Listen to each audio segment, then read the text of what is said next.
मेन्स्ट्रोपेडिया प्रस्तुत करत आहेत हॅलो पिरियड्स.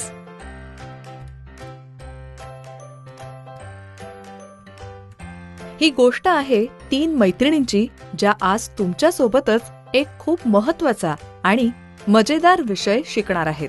तर मग आता तयार रहा आणि लक्ष देऊन ऐका. चला भेटूया पिंकीला. ती आज 9 वर्षांची झाली आहे. तिच्या मैत्रिणी जिया, मीरा आणि प्रिया दीदी जी एक डॉक्टर आहे, या सर्वजणी मिळून पिंकीचा वाढदिवस घरी साजरा करत होत्या. तेव्हाच मीराची नजर भिंतीवर लावलेल्या प्रियाच्या लहानपणीच्या फोटोवर गेली. अरे प्रिया दीदी, तू लहानपणी तर एकदम पिंकी सारखीच दिसत होतीस. हो मीरा, तुझं बरोबर आहे. एका लहानशा मुलीपासून तरुणीपर्यंतचा प्रवास खूप रंजक असतो. अच्छा. दीदी, आपण मोठे का होतो? मीरा, आपण पीयूष ग्रंथींमुळे मोठे होतो. पीयूष ग्रंथी हा काय प्रकार आहे? तुझ्या मेंदूच्या खालच्या भागात मटारच्या दाण्याच्या आकाराएवढी एक पीयूष ग्रंथी असते. जेव्हा आपल्यात शारीरिक वाढ होऊ लागते तेव्हा पीयूष ग्रंथी तुझ्या शरीरात काही विशिष्ट रसायनं सोडते, ज्याला हॉर्मोन्स म्हणतात. हे हॉर्मोन्स शरीराच्या विविध भागांना विकसित करतात, ज्यामुळे विविध शारीरिक आणि भावनिक बदलांचा तुम्हाला अनुभव येतो. कशा प्रकारचे बदल दीदी? खूप सगळे बदल, जसं की तुझी उंची वाढेल, शिवाय तुझं वजनही वाढेल. छातीवरच्या स्तनांचाही विकास सुरू होईल, कंबर मोठी होऊ लागेल आणि हो, तुझ्या काखेत आणि जननेंद्रियांभोवती केस उगवू लागतील. या बदलांबरोबरच कधी कधी तुला तुझ्या योनीतून पांढुरका ओलसर स्त्राव येताना दिसेल. त्याला योनिस्त्राव म्हणतात आणि हे एकदम नेहमीचंच आहे. यात घाबरण्यासारखं काहीच नाही. दीदी, योनी म्हणजे तोच भाग ना जिथून आपण लघवी करतो? नाही पिंकी, योनी वेगळी असते. मी तुला नीट समजावून सांगते. आपल्या पायांच्या मध्ये 3 छिद्र असतात. सर्वात वरच्या भागात मूत्रमार्ग असतो. या छोट्याशा छिद्रातून लघवी बाहेर येते. त्याखाली असते योनी. हे छिद्र मूत्रमार्गाहून थोडं मोठं असतं. बाळाचा जन्म याच योनी मार्गातून होतो आणि अखेरचं छिद्र म्हणजे मलद्वार. इथून शरीरातली विष्ठा बाहेर येते. दीदी, मुलींसारखेच वाढत्या वयात मुलांमध्येही बदल होतात का? अर्थातच जिया. मुलांची उंची भराभर वाढू लागते. त्यांच्याही छाती आणि जननेंद्रियांभोवती केस उगवू लागतात. आवाज जाडसर होतो आणि चेहऱ्यावर दाढी येते. मुली आणि मुलगे दोघांमध्ये वाढत्या वयात बदल होत असतात.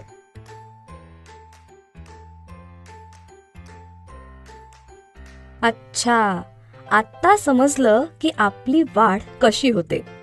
उत्तम. आता मला हे सांगा की शरीराच्या उत्तम वाढीसाठी कोणत्या गोष्टींची गरज असते? दूध आणि हिरव्या भाज्या आणि फळं सुद्धा. आपण व्यायाम पण केला पाहिजे. अरे वा, तुम्ही सर्वजण तर खूप हुशार आहात. तुम्हा सगळ्यांचं उत्तर बरोबर आहे. चांगली वाढ होण्यासाठी आपल्या शरीराला खूपशा पोषक तत्वांची गरज असते. खाण्यात जर आपण विविध रंगांची फळं, भाज्या आणि धान्य यांचा समावेश केला तर सगळे जरुरी पोषक तत्व अगदी सहज आपल्याला मिळतात. असंच एक महत्वाचं पोषक तत्व आहे लोह. तुम्हाला माहितीये का, आपल्या शरीराला लोहाची गरज का असते? का असते दीदी? रक्तात ऑक्सिजन मिसळण्यासाठी लोह खूप आवश्यक आहे. शरीरात लोहाची कमतरता असेल तर ॲनिमिया होऊ शकतो. त्यावेळी तुम्ही आराम केलात तरीही तुम्हाला अशक्त आणि थकल्यासारखं वाटत राहतं. हो, पण आपल्याला लोह कुठून मिळतं दीदी?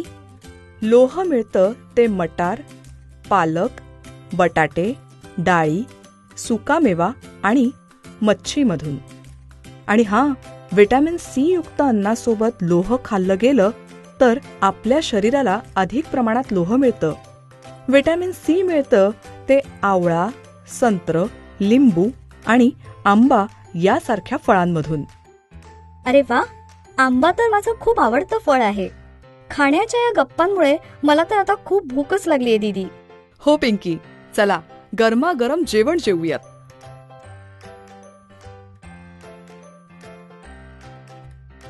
जेवताना जियाला तिच्या अंतर्वस्त्रामध्ये काहीतरी ओलसर जाणवलं.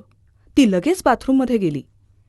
बाथरूममध्ये जाऊन तिनं अंतर्वस्त्र पाहिलं तर तिला धक्काच बसला. तिच्या अंतर्वस्त्रावर रक्त लागलं होतं. असं तिच्या बाबतीत कधीच झालं नव्हतं. हे असं का झालं असावं तिला काहीच कळत नव्हतं. पण प्रिया दीदीला सगळं माहीत होतं. घाबरू नकोस जिया, तुझी मासिक पाळी म्हणजे पिरियड्स पहिल्यांदाच सुरू झाली आहेत. ही अगदी साधी गोष्ट आहे. सगळ्या मुली आणि महिलांना हे होतच. हे घे सॅनिटरी पॅड. यात रक्त शोषलं जाईल म्हणजे तुझे कपडे खराब होणार नाहीत. तुमच्या मनात आता खूप सारे प्रश्न उमटले असतील नाही? असेच काहीसे प्रश्न पिंकी, जिया आणि मीराच्या मनात देखील आले, जे त्यांनी प्रिया दीदीला विचारले. दीदी, मासिक पाळी म्हणजे काय? मुलींच्या अंगातून रक्त का येतं दीदी? तेव्हा दुखतं सुद्धा का? सॅनिटरी पॅड म्हणजे काय? अरे अरे थांबा, सांगते, सगळं काही सांगते. मी एक एक करून तुमच्या सर्व प्रश्नांची उत्तरं देणार आहे. दर महिन्याला मासिक पाळीत आपल्या योनीमधून 3 ते 7 दिवस थोडं थोडं रक्त बाहेर पडतं. पहिल्या दिवशी सर्वात जास्त रक्त बाहेर पडतं आणि नंतरच्या दिवसात हा ओघ हळूहळू कमी होतो. साधारणपणे मुली 10 ते 15 वर्षांच्या झाल्या की त्यांची मासिक पाळी सुरू होते. पण दीदी, आपल्याला मासिक पाळी का येते? मासिक पाळी ही एक महत्वाची प्रक्रिया आहे पिंकी, ज्यामुळे आज आपलं अस्तित्व आहे. भविष्यात तुम्हाला जर मुलांना जन्म द्यायचा असेल तर तुमच्या शरीराला त्याची तयारी आत्तापासून करावी लागते. त्या तयारीचाच परिणाम म्हणजे मासिक पाळी. अच्छा, मला एक सांगा, शरीरात बाळ कुठे बनतं हे तुम्हाला माहितीये का? पोटात. नाही, गर्भाशयात. एकदम अचूक उत्तर मीरा. गर्भाशय आपल्या पोटाच्या खालच्या भागात असतं. आपली वाढ होत असताना एका ठराविक वयानंतर आपलं गर्भाशय भविष्यात होणाऱ्या बाळासाठी तयारी करत असतं. त्यासाठी प्रत्येक महिन्यात गर्भाशयाच्या आतल्या पृष्ठभागावर रक्त आणि मऊ पेशींनी बनलेला एक नवा थर निर्माण होतो. हा थर बाळाच्या पोषणासाठी आवश्यक असतो. पण तुम्ही गर्भवती होत नाही तोपर्यंत तुमच्या गर्भाशयाला रक्त आणि मऊ पेशींनी बनलेल्या या थराची गरज नसते. म्हणून दर महिन्याला रक्तस्रावाच्या रूपात हा थर योनी बाहेर पडतो, ज्याला आपण मासिक पाळी म्हणतो. ओ, आता मला समजलं की मासिक पाळीत रक्त का येतं. पण दीदी, हे रक्त वाहिल्यानं आपलं नुकसान तर होत नाही ना? अजिबात नाही मीरा. उलट पाळी येणं म्हणजे तू निरोगी असल्याचं लक्षण आहे आणि याचा अर्थ तुझ्या शरीराची योग्य वाढ होतीये.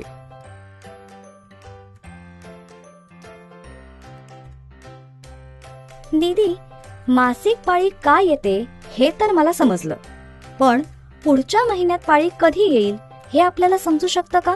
हो तर, नक्कीच समजू शकतं जिया. प्रत्येक मुलीला एका ठराविक आणि नियमित काळानं पाळी येते. हा मधला काळ म्हणजे मासिक पाळीचं चक्र असतं. हे मी तुम्हाला एका उदाहरणातून समजावून सांगते. समजा तुमची पाळी 10 जानेवारीपासून सुरू झाली आणि पुढल्या वेळी 7 फेब्रुवारीला तुमची पाळी आली. म्हणजे तुमच्या मासिक पाळीचं चक्र हे 10 जानेवारीपासून ते 6 फेब्रुवारीपर्यंत असणार. हे झाले एकूण 28 दिवस. याचाच अर्थ तुमच्या मासिक पाळीचं चक्र 28 दिवसांचं आहे. तुम्हाला प्रत्येक 28 दिवसांनी मासिक पाळी येण्याची शक्यता आहे. हां, पण एक लक्षात घ्या, प्रत्येक मुलीमध्ये मासिक पाळीच्या चक्राचा हा अवधी वेगवेगळा असतो. खूपच छान. अशा प्रकारे माझी पुढची मासिक पाळी कधी येईल याचा अंदाज मी करू शकते. दीदी, खूप छान माहिती आहे ही. आता मी माझ्या पुढल्या पाळीची तयारी करू शकते. हो जिया, पण एक लक्षात ठेव, तुझी मासिक पाळी आत्ताशी सुरू झालीये. या बदलांशी जुळवून घेण्यासाठी तुझ्या शरीराला थोडा वेळ लागेल. म्हणूनच पहिलं 1 किंवा 2 वर्ष तुझी पाळी अनियमित असेल. काही कारणांमुळे तुमची पाळी 10 दिवसांपेक्षा जास्त दिवस सुरू राहिली किंवा दर तासाला पॅड बदलावं लागेल इतका रक्तस्राव झाला किंवा रक्ताच्या मोठ्या गाठी बाहेर पडतायत असं तुम्हाला दिसलं तर तुम्ही तात्काळ डॉक्टरकडे गेलं पाहिजे. दीदी, माझ्या पोटात थोडंसं दुखतंय, काय करू मी? जिया, अनेक मुलींना पाळीच्या काळात पोटाच्या खालच्या भागात दुखतं किंवा पेटके येतात. योनीतून रक्त बाहेर पडावं म्हणून गर्भाशय आकुंचन पावतं, ज्यामुळे काही मुलींच्या पोटात दुखतं. हे खूप साधारण आहे आणि यात घाबरण्यासारखी कोणतीच गोष्ट नाही. पाळीच्या काळात शरीरात होणाऱ्या बदलांमुळे काही मुलींच्या चेहऱ्यावर मुरमं देखील येतात किंवा डोकं दुखतं, नाहीतर मग मूड सारखं बदलत राहतो. अशा सर्व अडचणींना दूर करण्यासाठी मी तुम्हाला काही टिप्स देते. रोज किमान अर्धा तास भराभर चालण्याचा व्यायाम करा. बालासन, फुलपाखरू आसन आणि भुजंगासनाच्या स्थितीत बसून 5 वेळा दीर्घ श्वास घ्या. पोटात दुखत असेल तर पोटाच्या खालच्या भागावर गरम पाण्याच्या पिशवीनं शेकवा. खूप पाणी प्या आणि भरपूर झोप काढा. मासिक पाळीच्या तुमच्या वर्षांमध्ये तुमच्या शरीराला जास्त लोहाची गरज असते. त्यामुळे लोह आणि व्हिटॅमिन सी युक्त अन्नपदार्थ खाल्ल्यानं देखील पाळीच्या काळातली ही दुखणी दूर होतील. पूर्ण आयुष्यभर मासिक पाळी येईल का? नाही मीरा, वयाच्या 45 ते 55 वर्षांच्या काळात पाळी आपोआपच बंद होते. त्याला मेनोपॉज म्हणतात. याचा अर्थ आमच्या आईची पण मासिक पाळी येते का? हो पिंकी, त्या 45 ते 55 वर्षांच्या होत नाहीत तोपर्यंत त्यांची पाळी येत राहणार. माझं तर असं म्हणणं आहे की तुम्ही तुमच्या आईसोबत मासिक पाळीबद्दल बोला, कारण अनेकदा मुलींचे मासिक पाळीचे अनुभव हे त्यांच्या आईच्या अनुभवाप्रमाणेच असतात.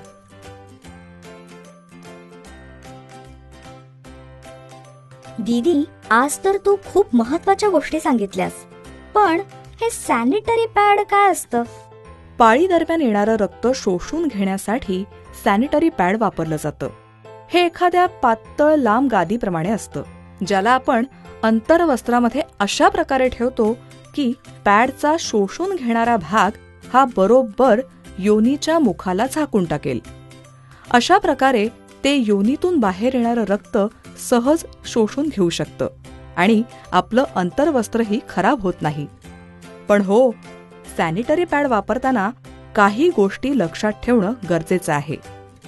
पॅड वापरण्याआधी आणि नंतर देखील हात स्वच्छ धुतले पाहिजेत. दर 6 तासांनी किंवा जेवढी जास्त गरज लागेल तसं पॅड बदललं पाहिजे. दीदी, सॅनिटरी पॅड कुठे मिळतात? सॅनिटरी पॅड घराच्या जवळच्या दुकानात सहज मिळतात. घरातल्या एखाद्या मोठ्या माणसाकडे किंवा मैत्रिणीकडेही तुम्ही पॅड मागू शकता. पॅड पहिल्यांदाच वापराल तेव्हा त्याच्या पॅकेटवरच्या सूचना जरूर वाचा आणि काही समजलं नाही किंवा अडचण आली तर तुमच्या आईला किंवा बहिणीला विचारा. पण दीदी, सॅनिटरी पॅड वापरून झाल्यावर त्याचं काय करायचं? आपण ते धुवून पुन्हा वापरू शकतो का? नाही मीरा, बाजारात मिळणारी बरीचशी पॅड्स ही फक्त एकदाच वापरण्यासाठी असतात. वापरलेले पॅड्स जुन्या कागदात किंवा वर्तमानपत्रांमध्ये गुंडाळून कचऱ्याच्या डब्यात टाकून तो डबा झाकला पाहिजे. त्यामुळे कोणत्याही प्रकारचा वास किंवा रोगराईचे जंतू पसरणार नाहीत. पॅड कचऱ्याच्या डब्यात टाकल्यावर हात साबणाने स्वच्छ धुवायला विसरू नका बरं. दीदी, तुला माहितीये का एकदा काय झालं होतं? एकदा आमच्या शाळेच्या टॉयलेटमध्ये घाणेरडं पाणी साचलं होतं. त्यामुळे टॉयलेट बंद ठेवावं लागलं होतं. प्लंबरने पाईप उघडून पाहिला तेव्हा त्यात खूप सारे पॅड्स अडकून पडले होते. अरे बाप रे, पाहिलं? म्हणूनच कधीही चुकून देखील पॅड टॉयलेटमध्ये टाकून त्यावर पाणी टाकू नका, कारण पॅड टॉयलेटच्या पाईपमध्ये अडकून पाईपातून पाणी वाहून जाणं बंद होईल आणि त्यामुळे घाण पाणी साचून वर येईल. विचार करा की यामुळे त्रास कोणाला होईल. हो दीदी. अच्छा दीदी, एक सांग की पाळी शाळेत आली तर काय करायचं? मग आम्ही सुट्टी घेऊ शकतो का? नाही पिंकी, सुट्टी घेण्याची काहीच गरज नाहीये. शाळेतल्या कोणाही शिक्षक किंवा स्कूल नर्सकडे जाऊन पॅड मागून घ्या. आता यात लाज वाटण्यासारखी गोष्ट नाही, पण तरीही लाज वाटलीच तर एका कागदावर त्यांना लिहून दाखवा. तुमच्या मैत्रिणींकडेही पॅड्स असू शकतील, तुम्ही त्यांच्याकडेही पॅड्स मागू शकता. माझी मासिक पाळी सुरू झाली होती तेव्हापासून मी शाळेच्या दप्तरात नेहमी एक सॅनिटरी पॅड ठेवू लागले. कारण मला शाळेत असताना कधी पाळी आली तर लगेच पॅड माझ्या अंतर्वस्त्रामध्ये ठेवून परत वर्गात बसता येईल, त्यासाठी मी ते ठेवत असे. दीदी, मला काही कारणानं सॅनिटरी पॅड खरेदी करता आलं नाही, तर अशा वेळी मी काय करू शकते? जिया, तू घरी देखील सॅनिटरी पॅड बनवू शकतेस. एक स्वच्छ सुती कपडा घे, त्याच्यात 2 लांब आयताकार घड्या घाल. आता ही घडी तुझ्या अंतर्वस्त्रामध्ये सॅनिटरी पॅड सारखी ठेव. हे कपड्याचे पॅड 2 ते 3 वेळा वापरू शकतेस, पण प्रत्येक वापरानंतर कपड्याचं हे पॅड आठवणीने स्वच्छ आणि थंड पाण्याने धुवून ठेवा आणि उन्हात चांगलं वाळवल्यानंतरच ते वापरता येईल. प्रखर सूर्यकिरणांमुळे त्यातील जंतू मरून जातात. आता तुम्हाला हे समजलं असेलच की पाळीच्या दिवसात स्वच्छता राखणं हे खूप जरुरी असतं. पण दीदी, पाळीच्या दिवसात स्वच्छता एवढी महत्वाची आहे, तर मग या दिवसात आंघोळ करू नका असं का सांगतात? मीरा, ही एक चुकीची समजूत आहे. खरं तर पाळीच्या दिवसात आंघोळ ही केलीच पाहिजे. पाळीच्या दिवसात स्वच्छता ठेवण्याचे काही मार्ग मी तुम्हाला सांगते. पाळीच्या दरम्यान दिवसातून कमीत कमी एकदा तरी आंघोळ कराच. तुमची ब्रा, निकर, पेटीकोट असे काही आतले कपडे धुवूनच वापरा आणि ते दर दिवशी बदला. ठराविक काळानं पॅडही बदलत राहा. पॅड लावण्याआधी आणि नंतरही तुमचे हात स्वच्छ धुवून घ्या. टॉयलेटला जाऊन आल्यानंतर जननेंद्रियांजवळचा भाग पाण्याने धुवा आणि तो नेहमी कोरडा राहू द्या. लक्षात ठेवा, योनीच्या आत कधीही साबण किंवा डिओड्रंटचा वापर करू नका, कारण योनी स्वतःच तिथे स्वच्छता आणि नियंत्रण ठेवत असते. स्वतःला स्वच्छ ठेवाल तर निरोगी राहाल. दीदी, आपण पाळीच्या दिवसात स्वच्छता राखली तर आपण अपवित्र देखील होणार नाही, हो ना? मीरा, पाळी म्हणजे पवित्र किंवा अपवित्र असं काहीच नसतं. पाळी ही तर एक नैसर्गिक प्रक्रिया आहे, ज्यामुळे आपलं शरीर निरोगी आहे हे समजून येतं. तुम्ही स्वतःच्या शरीराची जेवढी अधिक माहिती घ्याल तेवढाच तुमचा आत्मविश्वासही वाढेल आणि हे सगळे गैरसमजही दूर होतील.